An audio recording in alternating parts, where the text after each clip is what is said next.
सादर करीत आहोत महात्मा ज्योतिराव फुले यांची चरित कहाणी महात्मा या डॉक्टर रवींद्र ठाकूर लिखित चरित्रात्मक कादंबरीचे क्रमशः वाचन. भाग 73. भल्याभल्यांची झोप उडवणारा कोल्हापूर खटला महाराष्ट्रभर गाजू लागला. तर्कवितर्कांना उधाण आलं. तिकडं दिवाण बहादूर माधवराव बर्वे हेही इरेला पेटले. टिळक आणि आगरकरांना अद्दल घडवायच्या इराद्यानं कंबर कसूनच ते रणांगणात उतरले होते. कायदा त्यांच्या बाजूनं असला तरी न्याय संपादकांच्या बाजूनं होता. संपूर्ण महाराष्ट्राच्या सद्भावना टिळक आगरकरांच्या पाठीशी उभ्या होत्या. फिरोजशाह मेहता यांच्यासारखे थोर कायदेपंडित न्यायालयात त्यांची बाजू मांडणार होते. अहमदनगरच्या किल्ल्यात शिवाजी महाराजांवर अमानुष अत्याचार सुरू होते ही गोष्ट खोटी नव्हती. त्यांच्या छळाच्या हकीकती ऐकताना लोकांच्या अंगात द्वेषाची आग संचारत होती. वृत्तपत्रातून रोज नवनवा मजकूर छापून येत होता. त्यावर वाचकांच्या प्रतिक्रिया उमटत होत्या. दोन्ही बाजूनी कायद्याचा किस काढायचं काम चाललं होतं. टिळक आगरकर त्याच कामात गढून गेले. प्रकृती ठीक नसतानाही विष्णूशास्त्री चिपळूणकरांची दगदग सुरू होती. एके दिवशी सकाळी शाहीर धोंडीराम घाईघाईनं फुलेवाड्यात आले. वाड्यात पाय ठेवताच ते म्हणाले, तात्यासाहेब, धाकटे शास्त्री बुवा गेले. विष्णूशास्त्री गेले? इतके अचानक? क्षणभर तात्यांचा कानावर विश्वास बसला नाही. पोटात आग भडकली होती. तापात सारखे कोल्हापूर महाराजांच्या खटल्याविषयी बोलत होते. कोल्हापूर खटल्यासाठी ते किती परिश्रम घेत होते ते सर्वांना माहीत होतं. तात्या विचारात पडले.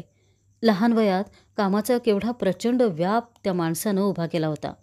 सरकारी नोकरीला लाथ मारून शाळा सुरू केली, वृत्तपत्र काढली. वयाच्या अवघ्या 24व्या वर्षी निबंधमाला हे मासिक सुरू केलं. ते सतत 8 वर्ष चालवून ग्रंथमालेचा संकल्प सोडला. वाईट झालं, तात्या म्हणाले. आत्ता कुठं महाराष्ट्रात विचारांची लढाई सुरू झाली होती.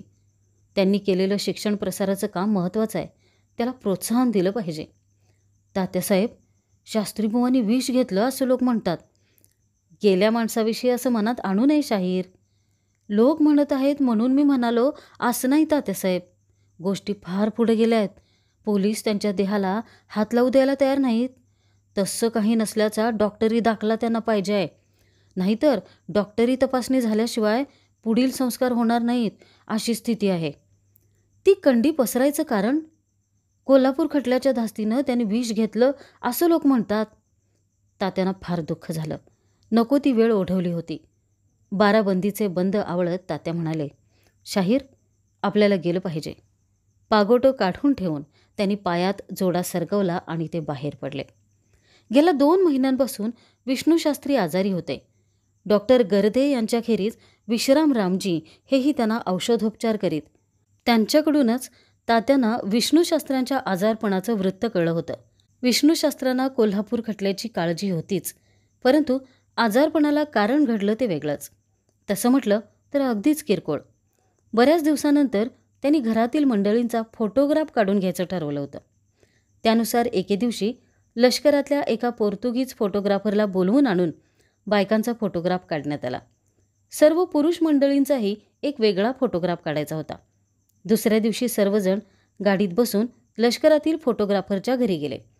सर्वांसोबत 2 फोटोग्राफ काढून झाल्यावर त्यांचा एकट्याचा फोटोग्राफ घ्यावा असा आग्रह झाला. विष्णूशास्त्री फोटोग्राफसाठी पुन्हा उन्हात उभे राहिले आणि एकाएकी घेरी येऊन ते खाली पडले. तोंडाला थोडी दुखापत झाली. पुढचे 2 दात दुखावले. तेव्हापासूनच त्यांच्या अंगात सारखा बारीक ताप राहू लागला. हातापायांची आग होऊ लागली. प्रकृतीचं ताळतंत्र बिघडलं ते बिघडलंच. ते पुन्हा ताळ्यावर आलं नाही. घरगुती औषधांनी तोंडाला झालेली दुखापत बरी झाली, परंतु ताप हटला नाही. वाटेत शाहिरांनी घडलेला वृत्तांत सांगितला. काल रात्रीपासून अंगातली आग आणखी भडकली होती. तशात सध्या डॉक्टरी इलाज थांबवून त्यांनी वैद्य गणेशबुवा साकुर्डीकर यांची औषधं सुरू केली होती. परंतु गणेशबुवांनी दिलेला काढा लागू पडला नाही. शीतोपचार म्हणून विष्णूशास्त्र्यांनी थोडंसं कलिंगड मागवून खाल्लं, परंतु तेच निमित्त होऊन अंगातली आग आणखी भडकली. प्रकृती आणखी ढासळली. दिवसभराच्या अस्वस्थतेनंतर संध्याकाळी 7 वाजता पुन्हा अंगात ताप भरू लागला. त्यात वायूची लहर येताच भान हरपून ते असंबंध बडबडू लागले. रात्री 10 वाजता सीताराम पंतांनी डॉक्टर विश्रामरामजींना बोलवून आणलं. सीताराम पंतांना पाहताच विष्णूशास्त्री ओरडले, काका, मला वाचवा. आता मी मरणार. मला पाण्याचा एक घोट द्या, पाण्याचा एक घोट द्या. तशाही स्थितीत त्यांच्या अंगातला ताप पाहून डॉक्टर विश्रामरामजी औषध लिहू लागले. इतक्यात त्यांना उद्देशून विष्णूशास्त्री म्हणाले, मी तुमचं औषध घेणार नाही. मला विष घेऊन मरायचं नाही. लक्षात ठेवा, तुम्हाला जाप द्यावा लागेल. हा कोल्हापूर महाराजांचा खटला आहे. विष्णूशास्त्र्यांची ती अवस्था पाहून डॉक्टर साहेबांना उपचार थांबवावे लागले. सीताराम पंत म्हणाले, विष्णू सध्या शुद्धीवर नाही. त्याच्या बोलण्याकडे लक्ष देता कामा नये. तुम्ही सांगाल तर मी औषधे बळेच भरवीन. परंतु डॉक्टर विश्रामरामजी म्हणाले, तसं करून उपयोग होणार नाही. ते जर वैद्याचंच औषध घेणार असतील तर उद्या सकाळी वैद्याच्या हातूनच आपण त्यांना औषध देऊ. इतकं झाल्यावर डॉक्टर साहेब घरी निघून गेले. इकडे शास्त्री बुवांच्या प्रकृतीचं मान आणखी बिघडलं. सकाळपर्यंत वाट पाहणं अशक्य झालं. पुन्हा धावपळ झाली. मंडळींनी गणेश बुवा साकुर्डीकरांना बोलवून आणलं. त्यांनी काढा दिला. त्यावेळी रात्रीचा 1 वाजला होता. सर्व मंडळी जागत बसली. काढ्याचा काही गुण येईल असं वाटत होतं, परंतु त्याचा काही उपयोग झाला नाही. सकाळी 5:30 वाजता विष्णूशास्त्री यांचा अंत झाला. डोलकर आळीतल्या चिपळूणकरांच्या वाड्यासमोर प्रचंड गर्दी जमली होती. पोलीस लोकांना आत जाऊ द्यायला तयार नव्हते. प्रत्येकाच्या चेहऱ्यावर चिंतेचा तणाव पसरला होता. प्रोफेसर केरोनाना छत्रे, बाबा गोखले आणि रामभाऊ साने एकीकडे जाऊन बोलत उभे होते.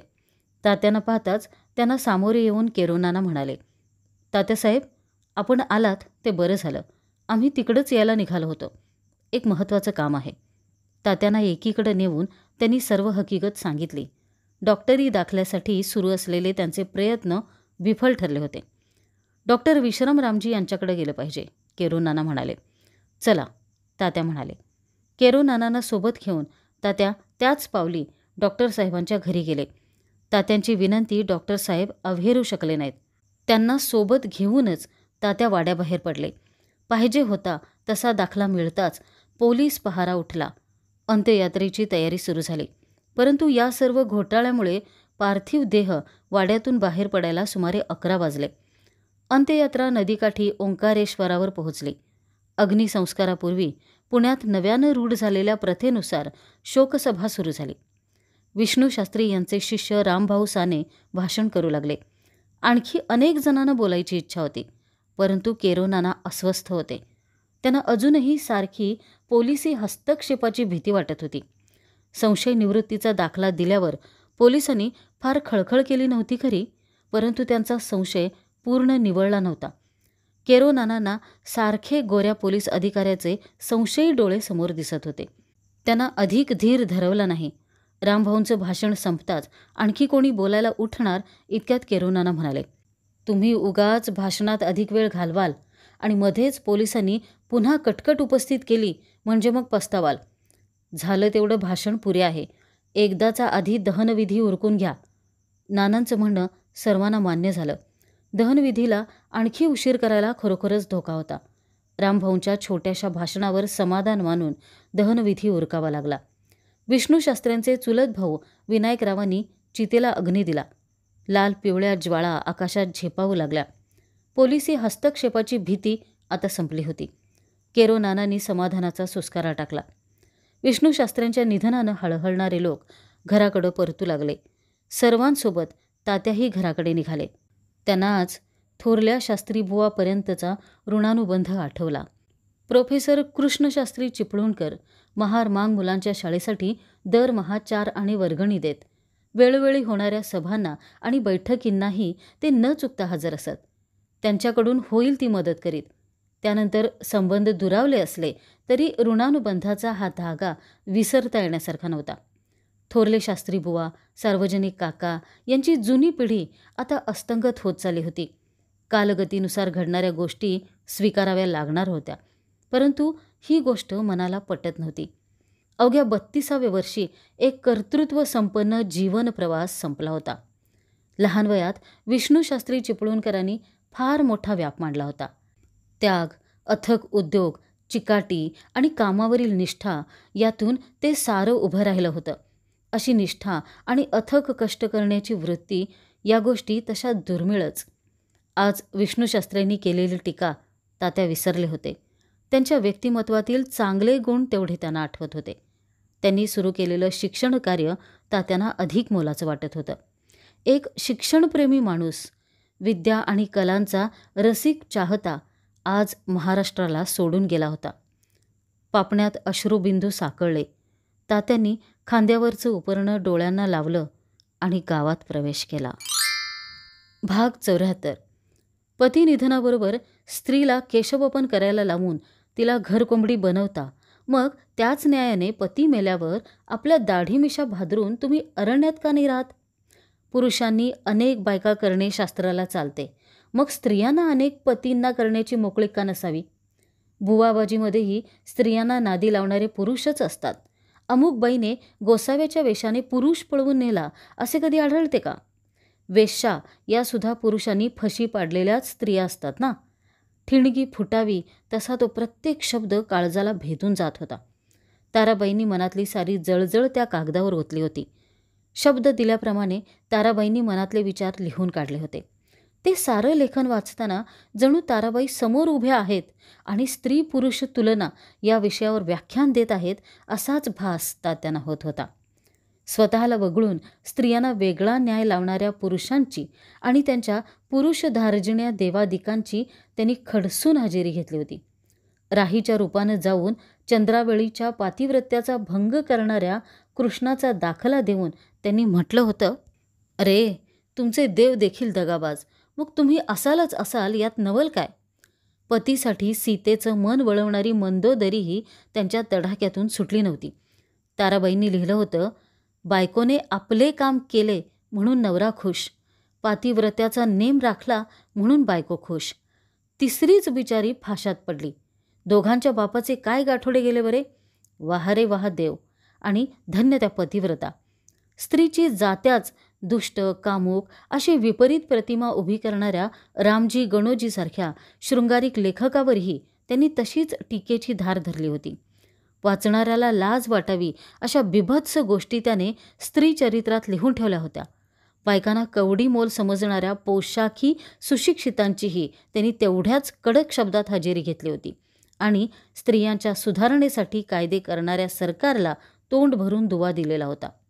त्या लेखनातून केवळ ताराबाईंचीच नव्हे तर समग्र स्त्री जातीची वेदना शब्दांकित झालेली होती. संपूर्ण वही वाचून झाली. तात्यांच्या डोळ्यात आनंद अश्रू उभे राहिले. मराठा समाजातल्या एका मुलीने पुस्तक लिहून एक महत्त्वाचा विचार मांडला होता. खरोखर ही मोठीच अभिमानाची गोष्ट घडली होती. काकूंचं वाचून झाल्यावर तात्यांनी ती वही छापखान्यात पोचती केली. ज्यांच्या मनात विधवांविषयी साधी भूतदया नव्हती ते लोक रोज सनातन धर्मविचारांच्या कुजकट डबक्यात डुबक्या घेत होते. अलीकडेच हिंदू धर्म हा एक महान धर्म असल्याचा साक्षात्कार झालेली एक महिलासुद्धा त्या धर्माची तरफदारी करायला पुढे सरसावली होती. पंडिता रमाबाई नावाच्या एक विद्वान महिला अभ्यंकरांच्या वाड्यात उतरल्या होत्या. 18,000 ओव्यांचा भागवत ग्रंथ त्यांच्या जिभेवर खेळत होता. गीता, उपनिषद यासारखे महान ग्रंथ त्यांना तोंडपाठ होते. काशी, कलकत्ता येथील विद्वान शास्त्री पंडितांना वादात हरवून त्यांनी पंडिता ही पदवी मिळवली होती. दर शनिवारी ठिकठिकाणी त्यांची प्रवचनं सुरू होती. एक स्त्री भागवतावर पांडित्य करते हाच मोठा कौतुकाचा आणि कुतूहलाचा विषय ठरला होता. रमाबाईंच्या विद्वत्तेनं, त्यांच्या प्रभावी व्यक्तिमत्वानं आणि अमोघ व गोड वाणीनं श्रोते मंत्रमुग्ध होऊन जात. रावसाहेब रानडे, केरोनाना छत्रे आदी विद्वान लोक त्यांच्या प्रवचनांना न चुकता हजेरी लावत असत. पुण्यात सनातन धर्माची द्वाही फिरत असलेली पाहून सनातनी आनंदून गेले. रमाबाईच्या कार्याला स्त्री सुधारणावादाची आणखी एक बाजू होती. पुण्यात येण्यापूर्वी मुंबईत त्यांनी आर्य महिला समाजाची स्थापना केली होती. पुण्यातही समाजाची स्थापना करून त्यांना आपल्या कार्याला चालना द्यायची होती. परंतु ज्यांच्यासाठी आर्य महिला समाजाचं कार्य सुरू होणार होतं तो स्त्रीवर्ग रमाबाईंविषयी जे बोलत होता ते त्यांनी ऐकलं असतं तर त्या पाणी प्यायलाही पुण्यात थांबल्या नसत्या. एका शूद्राशी लग्न करून तिनं म्हणे कुळधर्म बुडवला होता आणि आता जग बाटवायला निघाली होती. बायकांच्या मनात पुरुषांविषयी नको ते भरवत होती. सावित्रीबाई फुले हे नाव ऐकून त्या एक दोनदा फुले वाड्यातही येऊन गेल्या. स्त्रियांच्या सुधारणेविषयीची त्यांची तळमळ सच्ची होती हे निर्विवाद. परंतु स्त्री सुधारणांची आकांक्षा बाळगणाऱ्या व्यक्तीनं पुराणं सांगावीत हा मोठाच विरोधाभास होता. हिंदू धर्म कळलेली कुठलीही व्यक्ती पुराण सांगणार नाही याची तात्यांना पूर्ण खात्री होती. शाहीर धोंडीराम रमाबाईच्या व्याख्यानांना न चुकता जात. वेळोवेळी त्यातील मुद्द्यांविषयी तात्यांची चर्चा करीत. एके दिवशी तात्या म्हणाले, ज्या धर्मानं स्त्रियांना हीन वागणूक दिली त्या धर्माची थोरवी गायला एका विद्वान स्त्रीनं पुढं यावं हा अज्ञानाचा कळस आहे. शाहीर पंडिता रमाबाईंनी अजून हिंदूंच्या जुनाट पोथ्यांचा अभ्यास केलेला नाही एवढाच त्याचा अर्थ आहे. त्या इतर धर्माचा अभ्यास करतील तेव्हा त्यांना हिंदू धर्मानं स्त्रीशूद्रांना दिलेली वागणूक समजून येईल आणि त्यावेळी कदाचित त्यांचं मत बदलेल. शाहीर त्यावर काहीच बोलले नाहीत, पण तात्यांची ती प्रतिक्रिया त्यांना विचारात टाकून गेली. भाग 75. तात्यांच्या सहलीचा मोर्चा आज स्टेशनकडे वळला होता.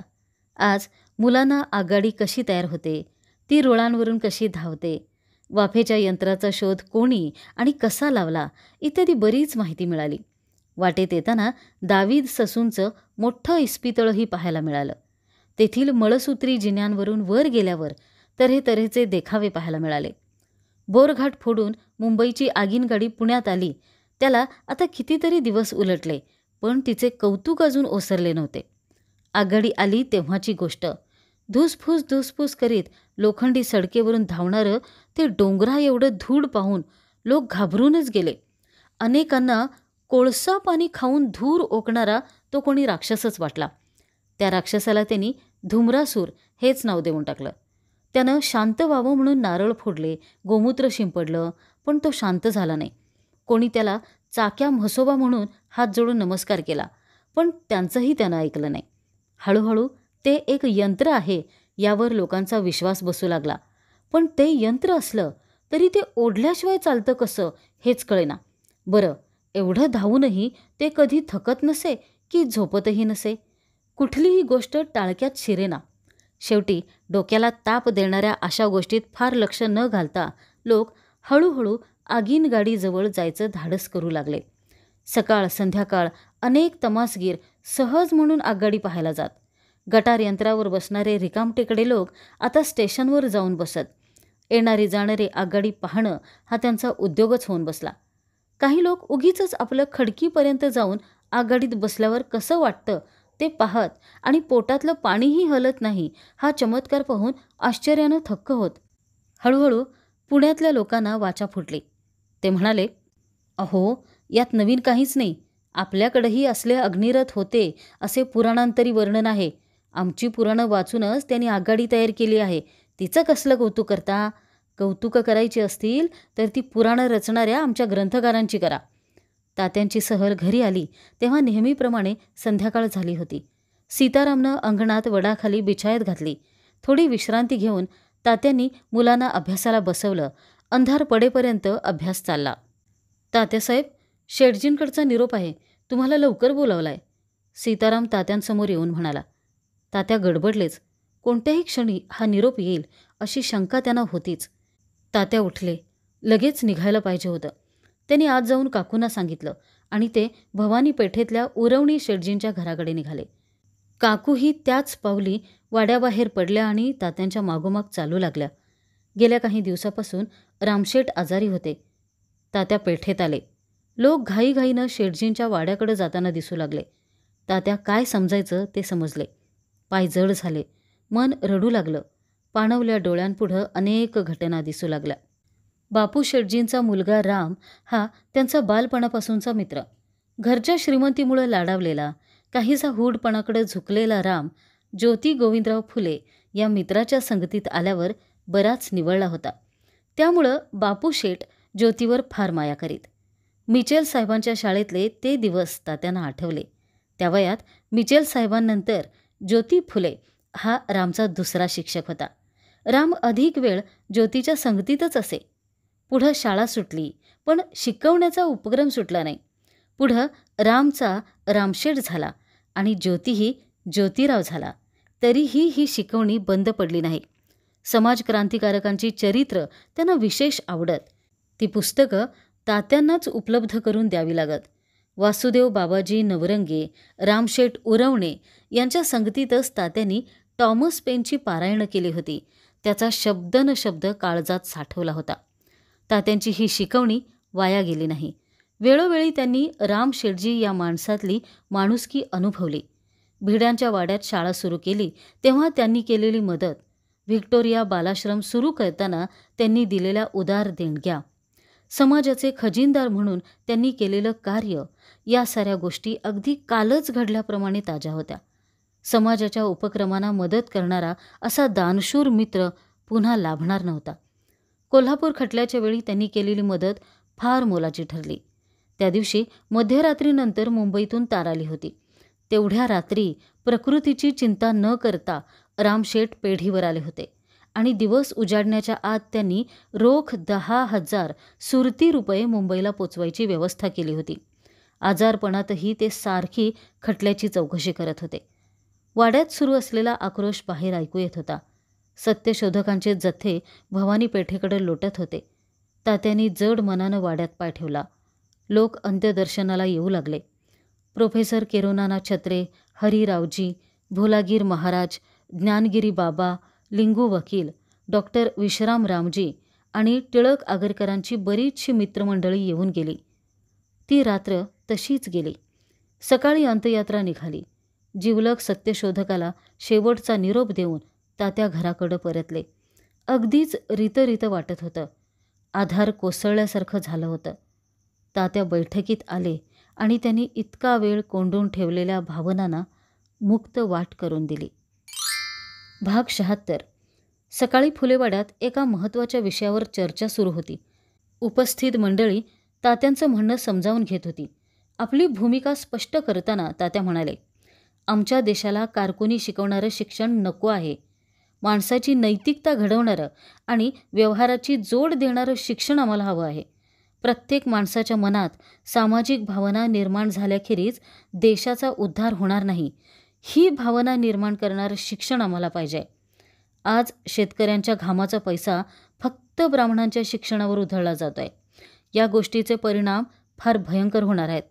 समाजातला वरचा वर्ग स्वतः शिकून झाल्यावर इतरांना शिकवेल हा विचार म्हणजे फक्त एक सुखस्वप्न आहे. ते आजवर कधीही आणि कुठंही खरं झालेलं नाही. आमच्या दयाळू सरकारच्या देशात तरी असं घडलं आहे का? आपले शिक्षणविषयक विचार सरकारपर्यंत पोचवायची संधी तात्यांसमोर चालून आली होती. हंटर कमिशनकडे पाठवण्यासाठी त्यांनी आपलं निवेदन तयार केलं होतं. भारतातील शिक्षणविषयक समस्यांची पाहणी करून त्यासंबंधी सुधारणा सुचवण्यासाठी सरकारनं विल्यम हंटर यांच्या अध्यक्षतेखाली एका मंडळाची नियुक्ती केली होती. गावोगाव हिंडून विद्वानांच्या गाठीभेटी घेण्याचा मंडळाचा उपक्रम सुरू होता. मुळात मंडळाच्या कार्यपद्धतीवरच तात्यांचा जोरदार आक्षेप होता. शहरातल्या उंटावरून शेळ्या हाकणाऱ्या विद्वानांच्या गाठीभेटी घेऊन समाजाच्या शिक्षणविषयक समस्यांचा छडा लागणार नव्हता, तर त्यासाठी गोरगरीब माणसाच्या झोपडीपर्यंत जायला पाहिजे होतं. परंतु हंटर कमिशनची कार्यपद्धती चुकीची होती. परिणामी गरिबांच्या शिक्षणाची आच नसलेले पुस्तकी पंडित कमिशनसमोर नको तसल्या साक्षी देत होते. हंटर साहेबांचं कमिशन पुणे शहरातही येऊन गेलं. टाऊन हॉलमध्ये झालेल्या त्या सभेला स्त्रिया फार मोठ्या प्रमाणात उपस्थित होत्या. सभा घेण्यापूर्वी साहेबांनी पुण्यातल्या शाळांची पाहणी केली. मुलांच्या शाळा किती, मुलींच्या शाळा किती म्हणून चौकशी केली. परंतु पुण्याची म्युन्सिपाल्टी त्यांना मुलींची म्हणून एकही शाळा दाखवू शकली नाही. तात्यासाहेब फुले, सदाशिवराव गोवंडे यांनी म्युन्सिपाल्टीकडे हस्तांतरित केलेल्या मुलींच्या आणि महारमांग मुलांच्या शाळा ब्राह्मण अधिकाऱ्यांनी कधीच बंद केल्या होत्या. आपल्या भाषणात हंटर साहेबांनी या वस्तुस्थितीवर बोट ठेवलं. पुण्याच्या म्युन्सिपाल्टीनं मुलींची एकही शाळा दाखवू नये याबद्दल खेद व्यक्त केला. रावसाहेब रानडे, पंडिता रमाबाई यांची स्त्री शिक्षणाची आवश्यकता प्रतिपादन करणारी लांबलचक व्याख्यानं ऐकून हंटर साहेब मुंबईला निघून गेले. गेल्या 2 वर्षापासून दीनबंधूतून तात्यांनी चालवलेला कंठशोष सरकारच्या गावीही नव्हता. अशा स्थितीत तात्यांना पुन्हा लेखणी उचलणं भाग पडलं. तयार झालेल्या निवेदनाची कच्ची प्रत त्यांनी सर्वांना वाचून दाखवली. प्रचलित शिक्षण पद्धतीत उच्च शिक्षणावर वारेमाप खर्च केला जात असून ती फक्त उच्चवर्णीयांना सुशिक्षित बनवते व सर्वसामान्य लोकांना अज्ञानाच्या खातेरात लोळत ठेवते, असं स्पष्ट करून या अवस्थेचा दोष त्यांनी सरकारच्या पदरात बांधला होता. या शिक्षण पद्धतीत शिकून शहाणे झालेले लोक शिक्षण प्रसारास वाहून घेतील हे कुठंही ऐकिवात नसलेलं आदर्शवादी आणि स्वप्नाळू तत्वज्ञान होतं. हिंदी विद्यापीठांच्या पाठीराख्यांनी असं एकतरी उदाहरण आपल्या अनुभवाच्या शिदोरीतून पुरावेदाखल मांडावं असं आव्हान देऊन तात्यांनी लिहिलं होतं. अशा सुशिक्षितांनी आपल्या देशबांधवांच्या उद्धारासाठी कितीसा हातभार लावलाय. सर्वसाधारण जनतेच्या स्थितीत बदल घडेल असे कोणते उपक्रम त्यांनी हाती घेतले आहेत. आपल्या अभागी आणि अज्ञानी बांधवांच्या शिक्षणासाठी त्यांनी स्वतःच्या घरी किंवा अन्यत्र शिक्षण वर्ग सुरू केले आहेत का? की त्यांनी स्वतःला मिळालेले ज्ञान अडाणी गावंढळांच्या संसर्गाने मलिन होऊ नये म्हणून त्याला स्वतःची खाजगी देणगी समजून आपल्याजवळच राखून ठेवले आहे. अशी घातकी शिक्षण पद्धती बदलून शूद्रांच्या गळ्याभोवती आवळलं गेलेलं गुलामगिरीचं वेटोळं सोडवावं अशी विनंती त्यांनी सरकारला केली होती. सक्तीचं प्राथमिक शिक्षण हाच शिक्षण व्यवस्थेचा पाया असला पाहिजे हा त्यांचा मूळ सिद्धांत होता. झिरपणीच्या सिद्धांतातून सामान्य माणसापासून दुरावलेली उच्चभ्रू नोकरशाही निर्माण करण्यापलीकडं काहीही साध्य झालेलं नव्हतं. जे लोक आपल्या शिक्षणाची व्यवस्था स्वतः करू शकतात त्यांच्यावरील खर्च कमी करून जो राष्ट्राचा खरा आधार आणि पोशिंदा आहे, ज्याच्या जीवावर सरकारला कर मिळतो, त्या शूद्र समाजासाठी शिक्षणाची दारं आधी उघडली गेली पाहिजेत ही त्यांची मागणी होती. सध्या दिल्या जाणाऱ्या प्राथमिक शिक्षणाची दुरावस्था वर्णन करून त्यात कोणकोणत्या सुधारणा करता येतील याविषयी काही महत्त्वाच्या सूचना केल्या होत्या. त्यात प्राथमिक शिक्षण किमान 12 वर्षापर्यंत सक्तीचं असावं, ग्रामीण भागातील अभ्यासक्रम तुलनेनं सोपा असावा, शिक्षक शक्यतो प्रशिक्षित असावेत आणि ते शक्यतो शेतकरी वर्गातले असावेत, त्यांना पुरेसा पगार असावा, शाळांची वेळोवेळी तपासणी व्हावी, खर्चावर शिक्षण खात्याचं नियंत्रण असावं अशा अनेक सूचनांचा समावेश होता. आपल्या निवेदनात उच्च शिक्षणाविषयी कोणता मुद्दा आहे तात्यासाहेब? ज्ञानोबा म्हणाले. तात्या म्हणाले, सध्याच्या स्थितीत उच्च शिक्षणासाठी दिली जाणारी मदत सरकारनं थांबवावी असं कोणीही देशहितेच्छू माणूस म्हणणार नाही, परंतु सरकारनं उपेक्षितांच्या प्रगतीसाठीही तेवढीच आस्था ठेवली पाहिजे. त्या संदर्भात लिहिलेला मुद्दा त्यांनी सविस्तरपणे वाचून दाखवला.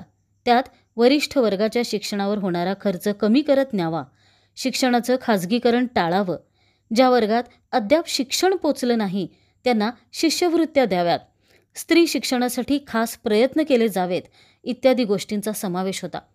तात्या म्हणाले, इंग्लंडमध्ये ज्याप्रमाणे सक्तीच्या शिक्षणाचा कायदा पास झाला आहे तसा तो हिंदुस्थानातही झाला पाहिजे.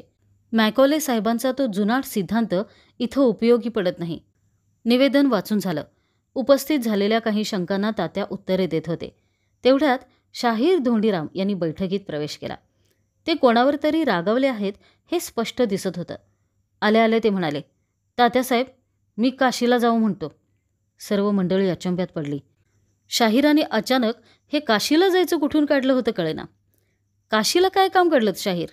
तात्या म्हणाले, काशीला जाऊन मी वेदांचा अभ्यास करणार आहे. वेदांचा अभ्यास केलाच पाहिजे, पण आजच हे कुठून सुचलं आणि एवढे रागावला आहात ते कोणावर? भांबुर्ड्याच्या भटांनी संशोधकांचा अपमान केला तात्यासाहेब. का म्हणून? कालच्या सभेत मी वेदग्रंथांना भेदग्रंथ म्हणालो म्हणून त्यांनी सत्यशोधकांना शिवीगाळ केली. याला स्वतःची बुद्धी नाही, तो ज्योतिबा फुले सांगतो तेवढं घेऊन हे सत्यशोधक बडबड सुटतात असंही ते म्हणाले. शाहीर, पहिल्यांदा अपमानाचा विचार मनातून काढून टाका. एवढ्यानं काय झालं आहे? उद्या ते ग्रंथ जाळावे लागणार आहेत. रात्रीच्या सभेची हकीकत मला सकाळीच समजली. असे प्रकार आजवर थोडे घडले आहेत का? आज ना उद्या त्यांना सत्य दिसू लागेल आणि ते आमच्याशी सहमत होतील अशी आशा बाळगूया. ते असो, सकाळपासून मी तुमचीच वाट पाहत होतो. तुम्ही लवकर याल असं वाटलं होतं. शाहीर गप्प होते. त्यांचा चेहरा निश्चयी वाटत होता. अहो, वर्मावर बोट ठेवल्यावर तो शिवीच देणार, तात्या पुढे म्हणाले. पण एवढी तिडीक याला त्यांनी तरी वेदांचा अभ्यास कधी केला आहे? अर्थहीन पोपटपंची पलीकडे त्यांना काही येत नाही. विचार करा, संतापाच्या भरात निर्णय घेऊ नका आणि वेदांचा अभ्यास करायला काशीलाच गेलं पाहिजे असं कुठं आहे? पुण्यात संस्कृत शिकवणारे ब्राह्मण पावलीला 15 मिळतात. नाही तात्यासाहेब, ते गोऱ्या साहेबांच्या पायाशी बसून त्यांना संस्कृत शिकवतील आणि घरी येऊन आंघोळ करतील, पण आम्हाला शिकवायला नाकं मुरडतील. तात्यांनी त्यांना समजवायचा खूप प्रयत्न केला, पण शाहिरांनी ऐकलं नाही. ते निर्णय घेऊनच आले होते. त्यांना फक्त तात्यांची परवानगी पाहिजे होती. त्यांचा आग्रह पाहून तात्या म्हणाले, जरूर जा. वेदांचा अभ्यास करून त्यातील भेदांची बीजं शोधून काढा. आता आपणच अभ्यास केल्याशिवाय तो ब्रह्मघोळ उकलणार नाही. आर्यांनी येथील मूळच्या क्षत्रियास कसकसे रसातळी घालून आपले दास बनवले आहे याचा इतिहास वेदांमध्येच दडला आहे. त्यांचा शोध घेत गेलात तर फार वेगळा इतिहास तुम्हाला सापडेल. तुमच्यासारखी माणसं वेदांचा भेद करायला पुढे येत आहेत यासारखी आनंदाची गोष्ट नाही. त्यानंतर थोड्याच दिवसांनी शाहीर धोंडीराम काशीला निघून गेले. वेदातला ब्रह्मघोळ उकलून दाखवायची प्रतिज्ञा करूनच त्यांनी पुणे सोडलं होतं. सर्व सत्यशोधक मंडळी त्यांना निरोप द्यायला स्टेशनवर जमली होती. शाहीर गेले म्हणून सत्यशोधक जलशांचे कार्यक्रम थांबणार नव्हते. भीमराव महामुनी यांच्यासारखे नव्या दमाचे शाहीर ते सत्र पुढं सुरू ठेवणार होते. लोखंड्याच्या कामगार चळवळीनं मुंबईत जम बसवला होता. तात्यांनी मुंबईत येऊन कामगार बांधवांसाठी काही भाषणं द्यावीत असा त्यांचा आग्रह सुरू होता. परंतु तात्यांची नेहमीचीच घाई सुरू होती. पुण्यातून त्यांचा पाय निघत नव्हता. हंटर कमिशनकडे निवेदन पाठवल्यापासून तात्यांनी आणखी एका कामाला हात घातला होता. भाजी मंडईच्या इमारतीसाठी 3.25 लाख रुपये खर्चाचा ठराव मांडण्यात येणार होता. त्या इमारतीतली महागड्या भाड्याची दुकानं गरीब भाजीवाल्यांना परवडणं शक्य नव्हतं. तात्यांनी तो ठराव हाणून पाडायची तयारी केली. त्यामागं गरीब भाजीवाल्यांचं कल्याण एवढाच एक हेतू नव्हता, तर ती प्रचंड रक्कम शिक्षणावर खर्च व्हावी अशी मागणी तात्या करणार होते. विरोधासाठी विरोध करणारे हितचिंतक इथंही होतेच. त्यांच्या रूपानं जातीयवादी प्रवृत्ती पावलोपावली आडव्या येत होत्या. तुकाराम नथुजी नाईक नगरपालिकेच्या सेवेतून मुक्त झाले तेव्हाची गोष्ट. नाईकांसारख्या एका चांगल्या अधिकाऱ्याला घड्याळ भेट देऊन सत्कारपूर्वक निरोप द्यावा हा त्यांचा ठराव याच द्वेषभावनेतून फेटाळला गेला. कारण तुकाराम नथुजी ख्रिस्ती होते. परंतु याच लोकांनी नरसो रामचंद्र याच्यासारख्या भ्रष्टाचारी अधिकाऱ्याला पाठीशी घातलं. त्यानं पत्रे खरेदीत केलेला भ्रष्टाचार लक्षात येताच तात्यांनी त्याच्यावर अविश्वासाचा ठराव आणला. परंतु तो फेटाळून लावण्यात येऊन ते संपूर्ण प्रकरण दडपायचे लाजिरवाणे प्रयत्न झाले.